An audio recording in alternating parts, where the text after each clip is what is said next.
வணக்கம். மனித உரிமைகள் மீட்புக்காக செய்திகள் வாசிப்பது நிலா. கரூர் கூட்ட நெரிசல் சம்பவம் தொடர்பாக ஆய்வு மேற்கொண்ட பாஜ உண்மை கண்டறியும் குழுவில் இடம்பெற்று இருந்த அனுராக் தாக்கூர் முதல்வர் ஸ்டாலினுக்கு கடிதம் எழுதி உள்ளார். கரூரில் தவேக தலைவர் விஜய் தேர்தல் பிரச்சாரத்தில் ஏற்பட்ட கூட்ட நெரிசலில் சிக்கி 41 பேர் உயிரிழந்த சம்பவம் தமிழகத்தையே உலுக்கியது. இது குறித்து சம்பவ இடத்தில் பாஜ எம்பி ஹேமமாலினி தலைமையிலான பாஜ உண்மை கண்டறியும் ஆய்வு செய்தது.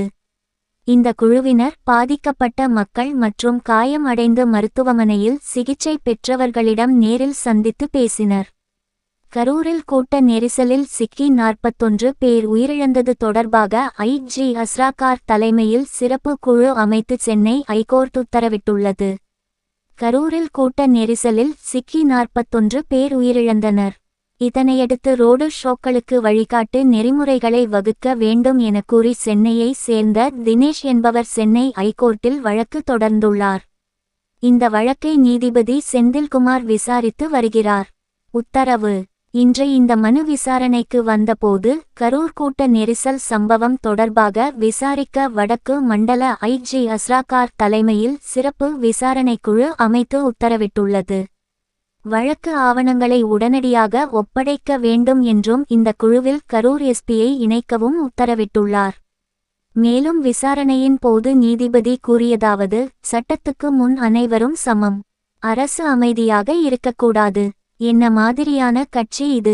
தலைமை தாங்கியவருக்கு தலைமை பண்பே இல்லை. விஜய் மீது கருணை. கட்சித் தலைவர் விஜய் சம்பவ இடத்தில் இருந்து வெளியேறி சென்று விட்டார். வருத்தம் கூட தெரிவிக்கவில்லை. குறிப்பாக பெண்கள், குழந்தைகள் உயிரிழந்த நிலையில் இத்தகைய நடவடிக்கை கண்டனத்துக்குரியது. இது அவரது மன நிலையை காட்டுவதாக உள்ளது. சூழ்நிலை முற்றிலும் தவறாக கையாளப்பட்டுள்ளது. மாநில அரசு விஜய் மீது கருணை காட்டுகிறது.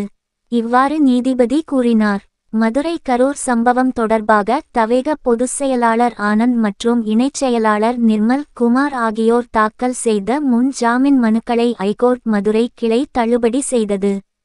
கரூரில் நடந்த தவேக தலைவர் விஜயின் பிரச்சார கூட்ட நெரிசலில் சிக்கி 41 பேர் இறந்த சம்பவம் நாட்டையே உலுக்கியுள்ளது.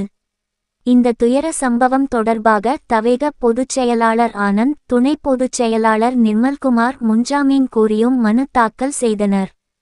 கரூர் சம்பவம் தொடர்பான இந்த மனுக்கள் அனைத்தும் நீதிபதிகள் தண்டபாணி, ஜோதிராமன் அமர்வில் விசாரணைக்கு வந்தது.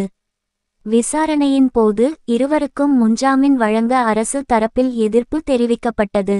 விசாரணை முடிவடைந்த நிலையில் தீர்ப்பு மாலைக்கு ஒத்திவைக்கப்பட்டது.